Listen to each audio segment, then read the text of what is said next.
En cuanto yo me vaya, es porque ya están al aire, ¿no? Ok.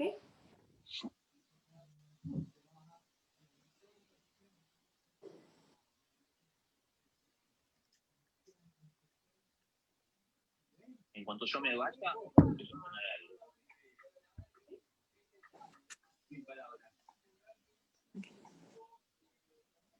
Buenas tardes, tengan todos, qué gusto verlos. Estoy aquí con Karen Gudiel, a quien ya voy a presentar. Sin embargo, quería hacer referencia que el día de hoy vamos a continuar la segunda videoconferencia de este ciclo latinoamericano de videoconferencias que hemos denominado el autismo desde adentro. Y el tema de hoy que vamos a hablar es autismo y adolescencia. Es por eso que tengo aquí a mi invitada, a Karen Gudiel. Ella es una madre de 2 jóvenes, de los cuales el más pequeño, que se llama Kenneth, es una persona con autismo de 21 años de edad. Karen es fundadora y directora ejecutiva de AGUA, la Asociación Guatemalteca por el Autismo. Es miembro fundador de ALAFE, Autismo Latinoamérica Federación, y es para nosotros un gran honor tenerla a ella esta tarde para poder comentarnos y podamos hablar desde la experiencia de un tema muy importante para todos quienes somos padres, que es el autismo y adolescencia. Te doy la bienvenida, Karen. Buenas tardes. Hola, Beatriz. Muchas gracias. Muchas gracias. Es un gusto estar acá y pues compartir un poquito, ¿verdad? Contigo y con los otros papás. Así es. Nosotros, dentro de las temáticas que hemos ido eligiendo para poder tocarlas, pues hemos creído que este era un tema muy importante, porque mucho tiempo hemos hablado de niños con autismo y de las diferentes características y situaciones, pero pues estos niños se transforman en adolescentes, en jóvenes, en adultos, y es por eso que en la medida que vayan continuando las videoconferencias se va a tocar estos diversos temas. Antes de empezar, yo quería agradecer a todos los miembros de ALAFE por siempre brindar el apoyo, por haber creído en que este ciclo de videoconferencias iba a llegar además a varios hogares latinoamericanos, a PADEA, que evidentemente sin el apoyo del equipo no estaríamos pues tal vez transmitiendo en este momento, a Horacio Joffre Galiber, un sincero agradecimiento también por invitarnos en su momento como Bolivia a formar parte de ALAF.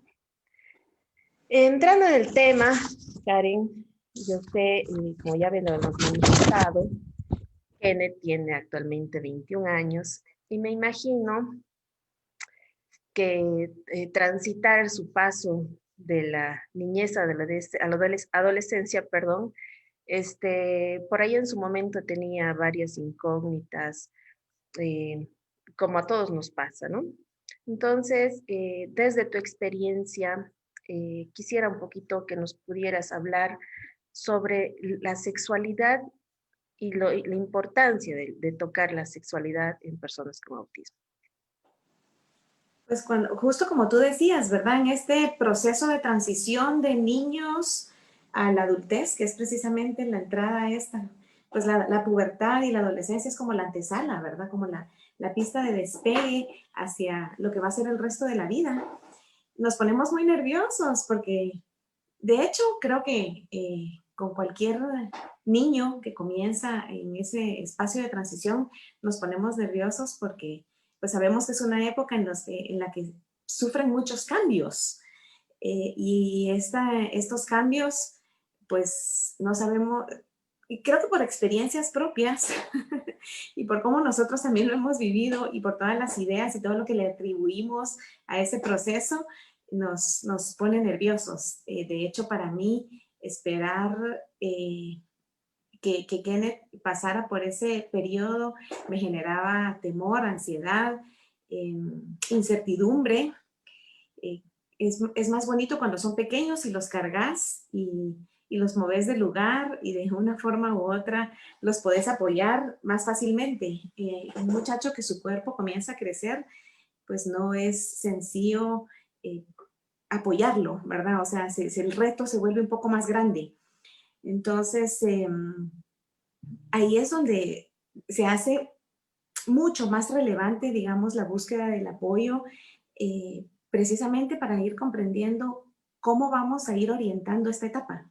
¿Qué vamos a hacer durante esta etapa en la que los cambios son reales, son evidentes y además nos generan tanto temor? Y bueno, el tema de la sexualidad le hemos atribuido un montón de ideas, un montón de mitos alrededor de esto y además lo hemos asociado única y exclusivamente con el amor eros, ¿verdad? O sea, lo que tiene que ver con la intimidad, lo que tiene que ver con cómo se va a relacionar o no una persona en lo que conocemos como pareja, ¿verdad? Entonces, Exacto. como tenemos esta idea de la sexualidad, es un tema que usualmente no tocamos, tratamos de hacer a un lado o esquivamos y no lo abordamos. Sin embargo, la sexualidad es algo que nos acompaña toda la vida. De hecho, es inherente del ser humano. Una persona, la sexualidad está siempre con la persona porque no solo tiene que ver con el cuerpo, con las relaciones, tiene que ver con todo lo que significa precisamente ser humano, ¿verdad? Mi cuerpo, mi género, el género, cómo me relaciono con los demás, la intimidad. Entonces, cuando comprendemos esto, nos damos cuenta que la sexualidad no es exclusiva de una etapa en la vida, sino que la sexualidad está acompañándome toda la vida. Y es ahí en donde yo reflexiono que realmente tengo que comenzar a abordar esto desde las primeras etapas. Exactamente, y como en todas las circunstancias, quería decir, hablar de sexualidad es como que un tabú, y la idea es más bien ampliar un poco el concepto de sexualidad, como manifestabas correctamente, porque es mucho más que eso, ¿no? Es también el derecho a sentir placer, el derecho a sentir, el derecho a poder comprender los cambios que ocurren en el cuerpo, además tener herramientas de protección para evitar abusos, violaciones, siempre buscando que la educación en la sexualidad pueda otorgar a las personas con autismo pues un camino para que pueda, pese a las dificultades, pues poder sortearlos de mejor manera. Es por eso que queríamos también saber por qué crees que, o sea, hablar de sexualidad es importante, pero hablar de sexualidad con nuestros hijos con TEA y cómo podemos abordar ese tema. ¿Qué nos podrías, como unos tips que nos podrías dar a quienes todavía tenemos hijos que están transitando de la niñez a la adolescencia y por ahí tocar este tema pues todavía es algo difícil? Yo creo que primero comprender precisamente lo que ya hablábamos, ¿verdad? Que la sexualidad lo acompaña toda la vida y que va más allá de estas ideas que le hemos otorgado al término. Y comenzamos por enseñarle a los chicos el autocuidado. Desde las primeras etapas, independencia y autocuidado. De hecho, una de las cosas y de los grandes errores, y lo he visto porque más allá de mi experiencia como mamá, en la institución, en la asociación y en los programas que nosotros hemos tenido, pues hemos acompañado a muchas familias y una de las cosas que vemos es que los niños suelen permanecer por largos periodos, vienen de 6, 7 años y todavía están usando pañal. Y las familias tienen mucho temor porque, bueno, es un proceso complejo, pero es precisamente parte de orientar los procesos de independencia, de trabajar en los procesos de independencia y precisamente trabajar en lo que es privado y diferenciar lo que es privado y lo que es público. Y cuando comenzás desde las primeras etapas a enseñarles a los chicos que hay partes de tu cuerpo que son privadas, que hay actividades también que son y que se hacen desde lo privado o en lo privado, que hay personas que pueden estar cerca de ti, que te pueden tocar, que no te pueden tocar, hay personas que te pueden ayudar en ciertos procesos. Cuando tú comenzas a abordar, digamos, o a acompañar y a enseñar a los chicos que esto es súper importante y que ellos tienen que respetarse y respetar el cuerpo de los demás, ya ahí ya estás trabajando en ellos la protección y el tema de la sexualidad. Cuando nosotros comenzamos ya en etapas más grandes con estas preocupaciones y no hemos anticipado y no hemos trabajado todo esto, todos estos temas de autocuidado e independencia, entonces probablemente sea mucho más difícil. Uno es porque obviamente la plasticidad cerebral no es la misma en los primeros años que ya cuando un muchacho llega a ser adulto. Segundo es porque el cuerpo realmente ya está cambiando y ya cuando el cuerpo está cambiando ya es muy complejo para ellos comprender qué es lo que está sucediendo en su cuerpo y aunque el cerebro siempre es moldeable, digamos, o sea, siempre estamos en la capacidad de aprender, toda la vida estamos en la capacidad de aprender. No es lo mismo aprender en las primeras etapas que instalar, digamos, nuevos hábitos de autocuidado y de independencia en la adolescencia. Y precisamente porque la estructura cerebral en la adolescencia se está cambiando, se está modificando. Entonces, ya priorizar en esto, diría yo que nos va a costar mucho más, nos va a significar mucho más trabajo. Entonces yo les diría a los papás, comiencen por eso, comiencen por enseñarle a sus hijos precisamente esa diferenciación entre lo íntimo, lo privado y qué es lo público, ¿verdad? Y quiénes son las personas. Y otra cosa que es súper importante, que creo yo que vale la pena que comencemos a enseñarles a los niños, es también algunos mecanismos de denuncia. Yo sé que esto a veces podría resultar un poco difícil cuando sabemos que uno de los temas primordiales o cuando nuestros chicos no tienen lenguaje, ¿verdad? Es el tema de la comunicación. Si no tiene lenguaje, pero ya la semana pasada hablamos precisamente se tocó precisamente el tema de la comunicación, ¿verdad? O sea, una de las cosas esenciales es darles estas herramientas de comunicación y estas herramientas del reconocimiento de lo que no es permitido y cómo él o ella puede, en este caso, no solo reconocer lo que no es permitido, sino poder trasladar la información a sus cuidadores primarios o a algún adulto que sea responsable, ¿verdad? Y que sepa también que esto, que pueda denunciar y que pueda protegerlo. Así es, y así como manifestabas, creo que el tema de la sexualidad tiene que ser abordado en todas las edades y evidentemente con las personas con autismo, con algunas herramientas que seguramente van a ser necesarias cuando hay dificultades de comunicación, puede ser a través de pictogramas, a través hay cuentos específicamente para personas con autismo, para explicar todos los cambios físicos que existen, el realizar también el autoplacer, y no por tener autismo, esa es una cosa que queremos también manifestar, que no por tener autismo tienen permiso de hacerlo en cualquier momento, a cualquier lugar, sino que también ellos tienen que aprender, como tú decías, aquí hay lugares públicos, que se puede hacer en lugares privados, y sobre todo, de esta forma podemos garantizar que ellos puedan identificar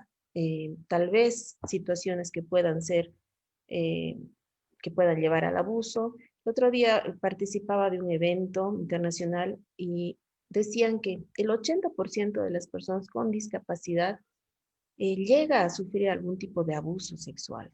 Y ese número para mí es súper alarmante, porque un 80% estamos hablando de un gran número considerando que el porcentaje es alto. Entonces, como padres tenemos que estar alertas, atentos también a cambios, a situaciones que los niños o los jóvenes o los adultos puedan manifestar a través de su comportamiento, ¿no? También me interesa poder también conversar contigo qué implica en cuanto a sexualidad a los derechos. que tienen las personas con autismo. Y quisiera que podamos abordar ese tema. Justo tú mencionabas esto, ¿verdad? El derecho al placer, el derecho a la autonomía, el derecho a tomar sus propias decisiones, a la vida independiente, el derecho también a ser protegido. Yo creo que en la Convención de Derechos sobre las Personas con Discapacidad hay realmente todo un menú de derechos al que los chicos y cualquier persona con discapacidad, y sobre todo acercándose desde la niñez, toda la vida, el ser humano por ser humano tiene derechos, ¿verdad? Pero precisamente cuando ellos comienzan con estas etapas, la tendencia es la sobreprotección, ¿verdad? Y el no abordar estos temas porque pensamos, porque les hemos atribuido ese carácter de asexuados, ¿verdad? O sea, cuando comienza realmente esta transformación del cuerpo y esta curiosidad por el propio cuerpo y este encuentro, digamos, con el placer, con el placer en lo íntimo, entonces, pues uno es permitirles realmente que ellos puedan hacer uso de este derecho, ¿verdad? Garantizarles, pero precisamente dentro de un contexto, como tú ya bien decías, en un contexto seguro tanto para ellos como para las personas que están alrededor de ellos. Y en efecto, si nosotros no les permitimos autoexplorarse y no les permitimos que ellos puedan también no conversamos con ellos, no les damos el chance de estar en contacto con lo que es muy natural del ser humano, pues estamos violando un derecho importante, ¿verdad? Entonces todo, diría yo, en un contexto sí seguro, de cuidado, de protección, en donde hayamos hecho ya un andamiaje correcto, no solo desde la persona con autismo, sino desde su entorno primordial, ¿verdad? Entonces, y permitirles que el tema con esto es que muchos de nuestros chicos, principalmente los chicos que son no verbales y que tienen pues retos y necesidades de apoyo más importantes, no han tenido la oportunidad de estar en contextos inclusivos. Y entonces ahí hay mucha restricción, ¿verdad? O sea, y ellos también están privados de oportunidades de socializar, y estas oportunidades de socializar también les privan de generar otros intereses, ¿verdad? Entonces, esto es también parte de lo mismo, ¿verdad? O sea, mientras nosotros los sigamos manteniendo en espacios segregados, también los estamos privando a ellos de explorar este relacionarse con otras personas y este relacionarse con alguien que podría o no eventualmente ser una pareja y una persona que los acompañe en estos procesos, ¿verdad? Y con quien pudieran también explorar de otras formas. Así es, antes de continuar, quería a quienes nos están siguiendo a través de Facebook Live de la página de ALAFE, quienes tengan algunas consultas, luego vamos a hacer unos pequeños minutos para responder consultas. Y sí, básicamente, como tú decías, creo que independientemente de las necesidades de apoyo que tengan las personas con autismo, creo que el hecho de socializar y de comunicarse, siendo preverbales o no, a través de las herramientas que encuentren o que se les otorgue para que puedan hacerlo, pues eso va a abrir sin duda una gama de posibilidades para explorar a través de la sexualidad, para por ahí sentir, ¿no? Puede sentir o sea, sentir algo sobre otra persona. Por ahí que muchas cosas creemos que no lo van a hacer, o como tú decías, se ha pensado tanto tiempo que son asexuados, han habido prácticas, la verdad, inhumanas contra las personas con autismo, donde se cortaba el tema del deseo sexual través de la farmacología, cuando en realidad se podía tal vez esa energía conducirla a través de los mecanismos, digamos, correctos, donde no sea un peligro para ellos, no sea un peligro para el entorno. Y sin duda creo que esa es la labor que tenemos todos como padres, porque nos interesa también que nuestros hijos puedan estar en un lugar sin tener peligro y otras personas puedan quitarse la idea de que por ahí puedan ser ellos un peligro, ¿no? Entonces creo que es básicamente muy importante hablar sobre sexualidad, ampliar el concepto, como tú decías desde un inicio, porque la sexualidad también se utiliza para evitar embarazos no deseados. También estamos hablando que hay jóvenes adultos que por ahí, por no tener una educación correcta, por ahí traen al mundo un hijo al cual no están preparados a recibir. Evidentemente, es un tema muy complejo porque hablamos de diferentes niveles de ayuda a personas con autismo. Sin embargo, creo que en todos los niveles ellos tienen derecho a llevar una sexualidad sana, digna y segura. Yo quiero ver si existen algunas consultas. Giovanni Membreño indica, ¿cómo puedes abordar el tema sobre cómo deben tocarse? Tengo a mi hijo de 11 años y ha empezado a apretarse las piernitas. Imagino que es porque siente una erección, pero es normal que se apriete las piernas al menos 3 veces al día. Esa pregunta. Yo creo que si ya encontró, uno es también recordar que hay muchas ideas, ¿verdad? O sea, uno, observar realmente cuándo lo hace y por qué lo hace. Si es que realmente está él, ha encontrado el placer y está en esa búsqueda, probablemente lo primero, claro que es normal, porque siente placer. El tema, uno primero está interrumpiendo sus actividades cotidianas, sus actividades primordiales, sus actividades de estudio. Si lo hace en cualquier momento, pero hay que enseñarle que hay un momento y un lugar. Segundo, también tener mucho cuidado de que no se lastime.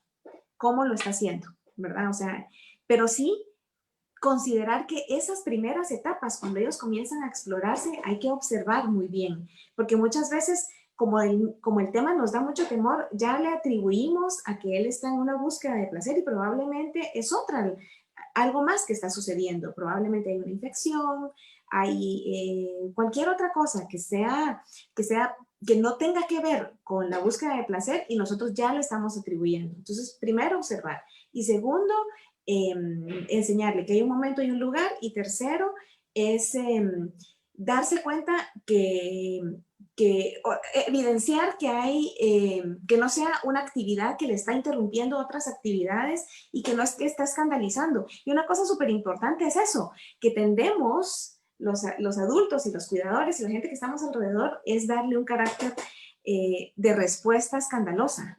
Nos asusta, ¿verdad? Y, ay, no. Y recordémonos que las personas con autismo, ante estas respuestas, nosotros podemos estar estimulando una actividad que realmente, y es más, instalando una actividad que probablemente podría ser mejor orientada de una forma mucho más adecuada. Y como ya tú decías anteriormente, y quiero resaltar eso, ¿verdad? Recordémonos que cada quien tiene su propia forma de comunicación y en base a esa forma de comunicación nosotros tenemos que comenzar a orientar. Si esta persona no tiene lenguaje, pero nosotros utilizamos un sistema de comunicación estilo PECS, un sistema de comunicación que tiene que ver con la tecnología, las historias sociales. Para mí las historias sociales son un elemento que no debería desaparecer nunca, porque se van modificando según la edad, pero en este caso una historia social puede ser una historia muy útil precisamente para enseñarle estos procesos que le van a ayudar a él a hacer un buen manejo de estas nuevas sensaciones. Así es. Tenemos aquí una pregunta de María Lorena Espinosa. ¿Qué recomendación se podría dar a las familias para la transición a la adolescencia? Yo creo que las familias tienen que entender que los procesos estos se van a dar. El tema con las familias en las primeras etapas es que están muy enfocadas en que los niños aprendan a leer y a escribir. Y en toda la parte de la educación, de lo académico, ¿verdad? Y se nos olvida que uno es que los déficits centrales del autismo tienen que ver con la parte social comunicativa y que eso es esencial abordarlo, que si no estamos trabajando eso, los estamos privando de un proceso de independencia mucho mejor, ¿verdad? O sea, de un pronóstico mejor. Entonces, lo primero que creo yo que es esencial que las familias conozcan.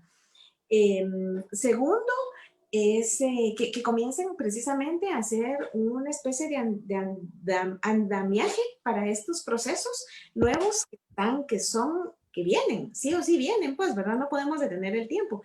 Y que comiencen a observar a sus hijos cuando ya los cambios se van a dar, que se preparen, que no le tengan miedo. Si un chico que ha sido bien orientado en cuanto al manejo de su impulsividad, en cuanto a cómo responde a su manejo de emociones, a que se le han dado alternativas de cómo ir orientando estos momentos complejos que ellos tienen, esta interpretación de todo el entorno, yo creo que lo podemos ir haciendo de una forma mejor. Claro, siempre van a haber cosas que nos van a sorprender, porque no sabemos cómo va a actuar este niño ante los nuevos cambios, ¿verdad? Pero si yo lo comienzo a preparar precisamente con historias sociales, con información que sea comprensible para él sobre lo que está que se avecina, digamos, ¿verdad? Que está por iniciar estos procesos, estos cambios que están por iniciar, los chicos deberían de ir respondiendo mejor, sin generar angustia. Pues recordémonos que nosotros tenemos esa tendencia, ¿verdad? O sea, como nosotros estamos angustiados, solemos trasladar la angustia a nuestros hijos. Por eso el acompañamiento de los profesionales es esencial en todas estas etapas. Y que hablemos con los profesionales de esto. Si los profesionales no se han comenzado a preocupar por esto, nosotros busquemos esa orientación. Sí, algo que quiero resaltar, porque lo que acabas es no tengamos miedo, porque muchas veces dices, ay, la adolescencia es lo peor y además mi hijo tiene autismo, es como que pensamos que va a ser un drama grande y la verdad es de que no es así, porque lo vamos transitando y pues vamos encontrando las respuestas en el camino.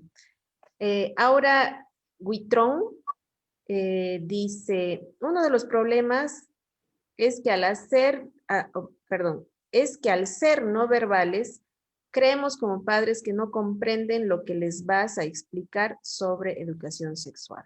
Eso es la verdad, no debemos subestimarlos. Giovanni Membreño, que hace referencia a la pregunta que he hecho ese rato, dice, él no interrumpe sus actividades por hacer eso. Siempre busca como el momento adecuado sin que lo veamos. Nuestro temor es que se lastime. ¿Eso lo podemos consultar con el pediatra o con la terapeuta? Absolutamente. Con el pediatra, con el terapeuta ocupacional, sí. Y por eso precisamente yo creo que ahí va a ser, como es un hijo varón, va a ser rol del papá también orientarlo, guiarlo hacia el espacio ese privado, que no sé cuál vaya a ser el que ellos determinen, ¿verdad? Si el baño, si el cuarto, y también observar qué es lo que está haciendo y cómo lo está haciendo, ¿verdad? Y luego, pues obviamente, pues pedir la orientación del profesional y cómo tiene que cuidarse. Pero muchas veces estos chicos son, y por lo que él me está diciendo, suelen ser muy intuitivos, ¿verdad? O sea, a menos que haya un proceso de desintegración sensorial importante y pues tienda a tocarse de forma muy fuerte, ¿verdad? O buscar esa respuesta sensorial, digamos, de una forma muy fuerte. De lo contrario, si es así, pues yo creo que ahí la terapeuta ocupacional también juega un rol súper importante, ¿verdad? Para ir desensibilizando y haciendo otros trabajos que vayan acompañando esta etapa. Sí, ahí también tal vez es de que sí, se están percatando de que él como que quiere hacer sin que ustedes se den cuenta es tal vez naturalizar, ¿no? Dentro del hogar, que hay situaciones que se las realiza, pero en lugares privados, como decíamos, para que él no sienta como que está haciendo algo mal y lo tiene que hacer a escondidas. Obviamente tiene que ser privado, pero para que ustedes puedan tener una supervisión y evitar o prevenir que se lastimen, ¿no? Aquí hay una consulta de Marlene Granados. ¿Pudiera guiarme en cómo hacer con una niña con TEA que no quiere usar sostén? Pues yo no creo que sea obligación que todos, que todos usemos sostén. Eso es cultural, honestamente es una cuestión muy cultural, ¿verdad? Entonces, ¿qué es esta idea que le hemos atribuido al sostén? Sí, es tan importante para la familia, si para la familia es una cuestión tan importante, yo sí utilizaría una historia social, ¿verdad? Y el modelaje, ¿verdad? La mamá le puede enseñar, mamá usa, la abuela usa, las mujeres en general usan las historias sociales, videos, ¿verdad? Pero honestamente, esto es más cultural, eso es una cuestión que no es obligación. Quien no quiera usarlo puede, si no quiere, usarlo, ¿verdad? Pero sí es importante para la familia, sí, con apoyos visuales o videos y modelarle. Yo creo que lo que pasa es que recordémonos que los chicos con autismo, eh, uno, es que toda la parte sensorial es compleja, ¿verdad? Integrar nuevas prácticas también es complejo. Y este proceso también del cambio del cuerpo, para ellos sí puede ser bastante difícil de comprender, ¿verdad? Y pueden tener temor, les puede resultar atemorizante ver que su cuerpo se está transformando y probablemente también le tienen temor a lo que viene. Como no saben qué es lo inesperado para ellos, lo novedoso para ellos, también es difícil de integrar. Entonces, no sabemos qué ideas tiene ella, ¿verdad? ¿Qué significado le da ella a este instrumento nuevo que tiene que comenzar a utilizar?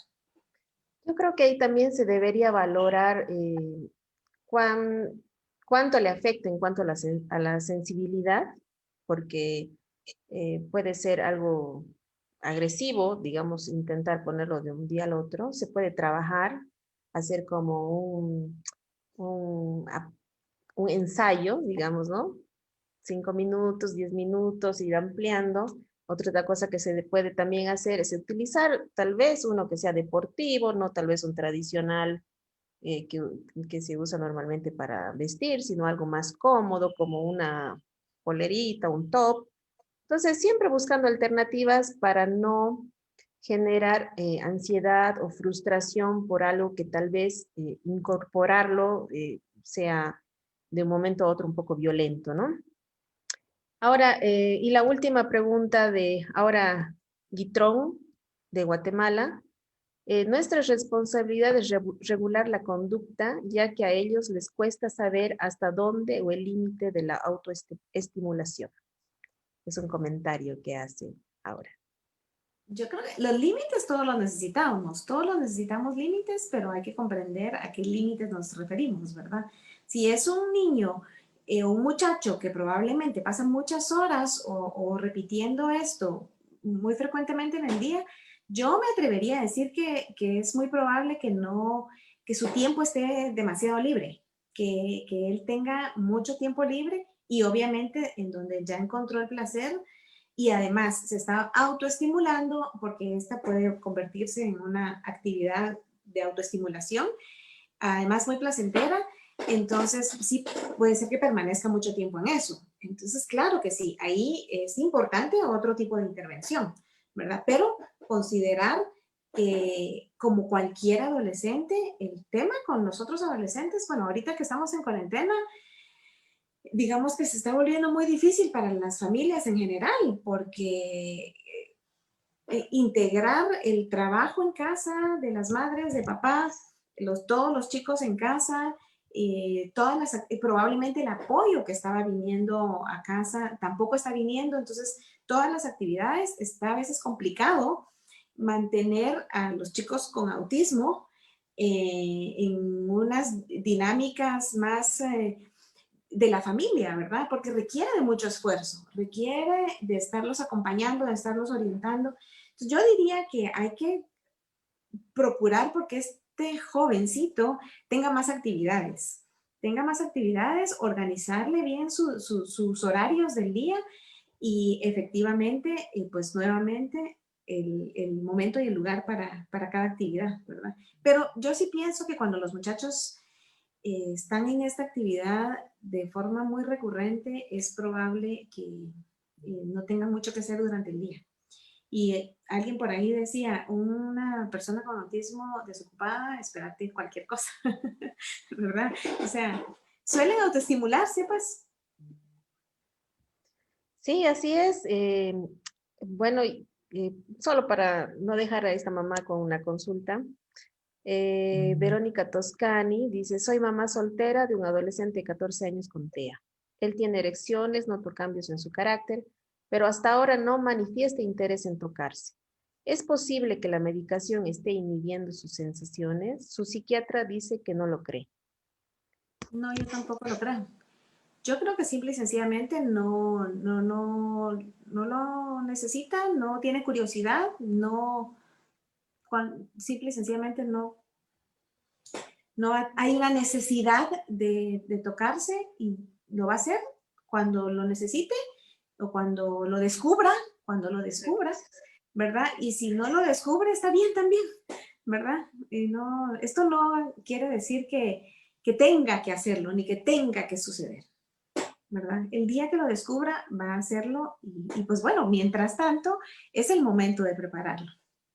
Exactamente, eso es lo que quería también decir, que seguramente como él va a sentir, o sea, porque son sensaciones que ya va a empezar a sentir, el tema de una erección, algo diferente que puede darse en cualquier momento, pues seguramente él va a lograr descubrirlo y como decía Karen, es tiempo de poder enseñar, de poder preparar, anticipar, que es lo que nosotros como papás tenemos que hacer siempre, estar anticipándonos a todos los Yo cambios y a las situaciones que puedan pasar. solo quisiera agregar una cosa. Una cosa que hay que entender de los cambios que suceden en la adolescencia es que muchas de las prácticas tienen que ver con el grupo en el que nosotros nos relacionamos. Y los chicos adolescentes, si bien es cierto que su cuerpo puede ser que comience a cambiar en la misma época que otros chicos neurotípicos, ellos no integran muchas de las prácticas precisamente porque están fuera de esta influencia de grupo. La influencia de grupo, las conversaciones de los amigos y todas estas ideas que tienen que ver, que se construyen desde los espacios de escolaridad, los espacios sociales, muchos de nuestros chicos están fuera de eso. Entonces, por eso es que hay algunas cuestiones que aparecen después en ellos, ¿verdad? No está, su cuerpo está transformándose, sí, pero estas necesidades no se han integrado, precisamente porque Exactamente. están fuera de estos sistemas. Sí, exactamente.